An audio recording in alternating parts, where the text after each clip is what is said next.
Peppa, George, Susie, and Danny are walking through the forest, laughing and playing. Suddenly, they stumble upon an old abandoned cabin thickly covered in moss. Peeking inside, the children find an old videotape in a dusty cassette player.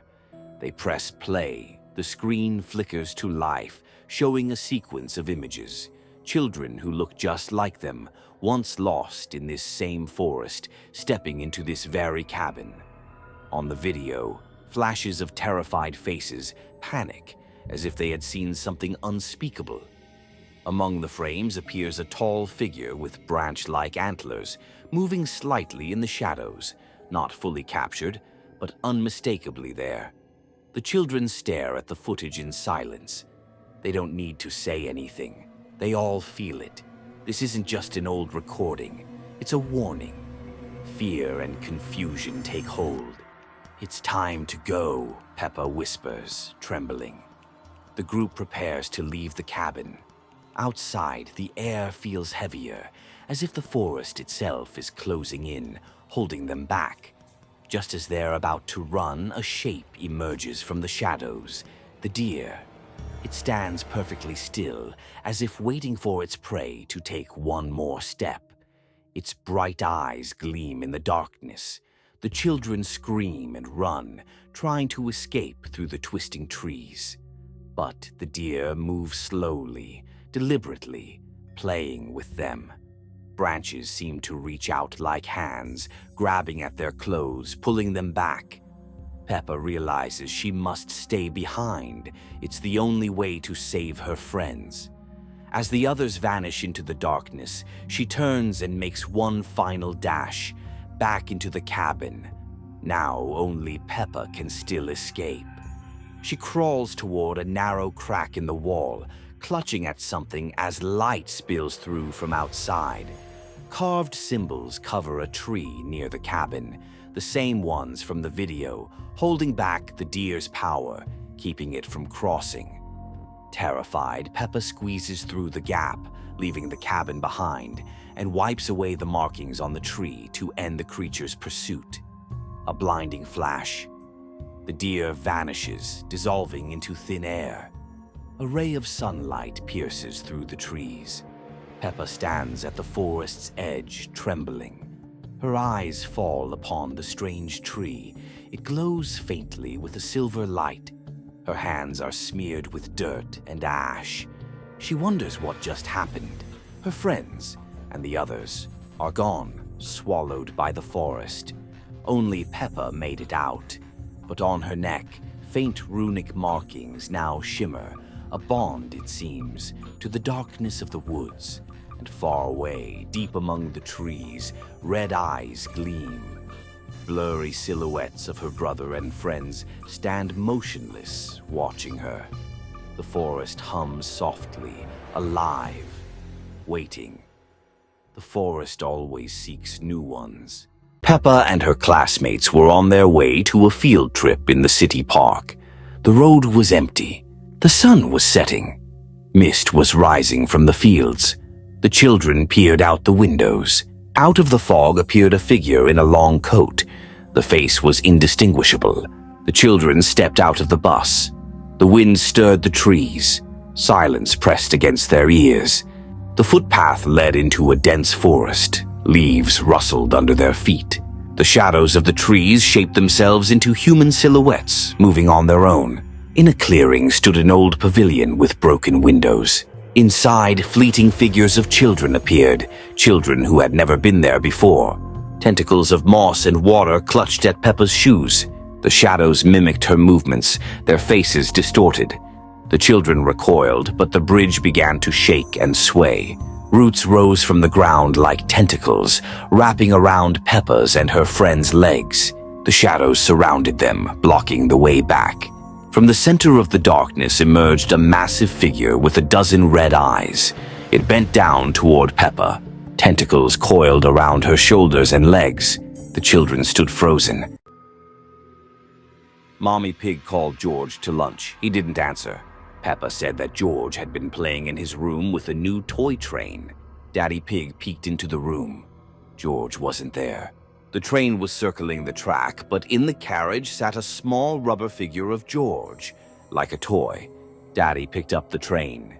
At that very moment, the carriage jerked. From the speaker came a voice. Next stop, Gloomy Valley. 1 ticket. The light in the room flickered. On the floor, a shadow of the train slowly appeared, though no real train was there. Thin metallic rails rose from the floor and stretched toward the wall, vanishing inside as if a tunnel had been carved there. Daddy staggered back. Mommy screamed. The whole family rushed into the hallway. In the next second, a real train passed through the wall, huge, black, rusty. It glowed from within with red windows, like eyes.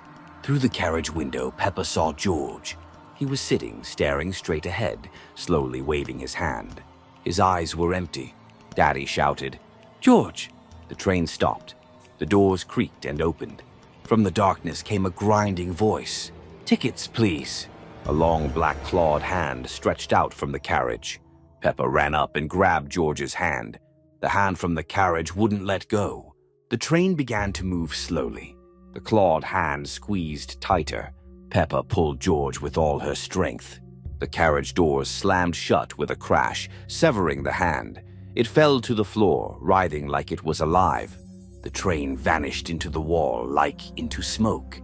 All that remained was a scorched mark on the floor and a pair of rails that were beginning to melt away. On the floor lay the black, charred hand, which slowly dissolved into the air. Daddy Pig picked up the fallen toy. Its eyes were now moving, as if someone inside was watching.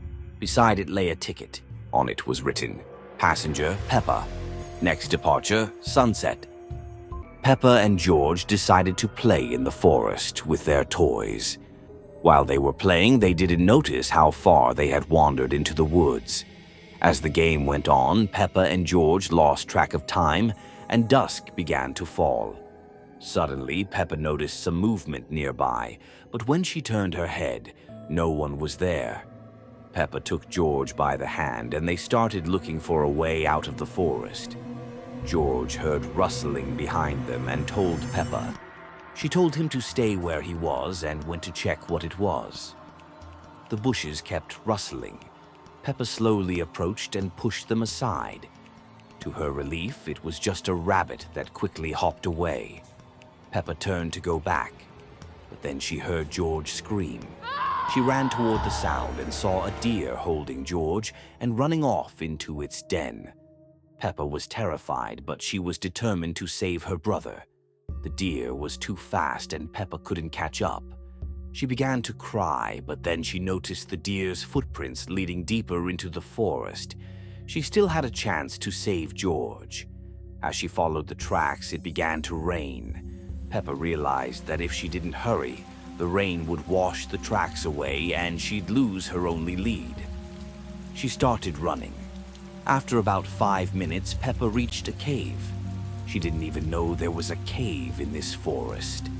Gathering her courage, she stepped inside. It was dark and she had to feel her way along the walls. Soon she saw a faint light ahead and slowly moved toward it. As she came closer, Peppa saw George trapped in a cage. When she turned her head, she noticed Susie and Pedro locked in cages on the other side. She had to save them all. Suddenly, she heard footsteps coming toward her. Peppa quickly hid.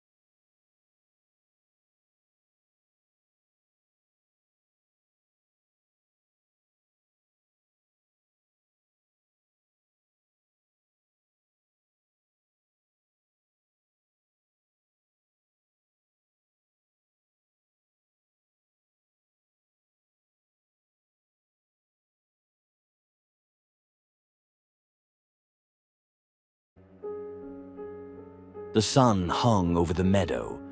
Peppa, George, and Evie were playing hide-and-seek near the old radio tower behind the school. Peppa hid behind a metal box. Evie laughed as she counted to 10. When Evie opened her eyes, George was standing nearby, silent. His face looked strangely still. He pointed toward the antenna. A red light blinked on it. Peppa stepped out from behind the box. "That's the tower from the game 99 Nights," she said in surprise. The light blinked again, 3 times. Then the speaker hissed. From the loudspeaker came a distorted voice. "Night 1. 98 remain." The children exchanged glances. Evie came closer, pressed a button on the panel, and the whole area lit up with red light. The old swings began to creak on their own. The sun suddenly seemed to go out. The sky turned gray. Evie screamed, "Peppa! There's someone standing by the road." Beyond the fence stood a tall figure, stretched, as if pulled out of shadow. Peppa grabbed George and ran toward the forest. Evie turned. The figure was closer now. She ran after them. The forest grew darker. The trees looked the same, repeating endlessly. From far away came the same voice. "Night 1 is not over." "You weren't supposed to leave," the children burst into an old barn. Inside, rusted equipment and a screen with a timer. 005721. Peppa switched on the monitor. A video appeared, the 3 of them at the radio tower. But in the frame beside them stood a 4th figure. Its face was hidden, only a long arm reaching out to touch Evie's shoulder. The screen flashed. For a split second, Peppa saw herself, but with black eyes and a smile that stretched from ear to ear. The barn began to shake. Smoke seeped through the cracks. Evie pulled George toward the door, but it slammed shut. The voice hissed through the speaker. "Night 1, not survived." The windows fogged from the inside. On the glass, handprints appeared, too many to belong to just 3 children. The light flickered, and for an instant, the same stretched figure appeared behind them. Closer now. Peppa slammed her hand on the timer. The numbers began to drop rapidly. 30 seconds, 15 seconds, 2 seconds. The sound grew louder. When the timer reached 0, everything went black. A second of silence. Then, a loud crack. The screen flickered to life again. Peppa, George, and Evie were standing by the tower once more. But this time, new text was flashing beside them. Night 2, 97 remain.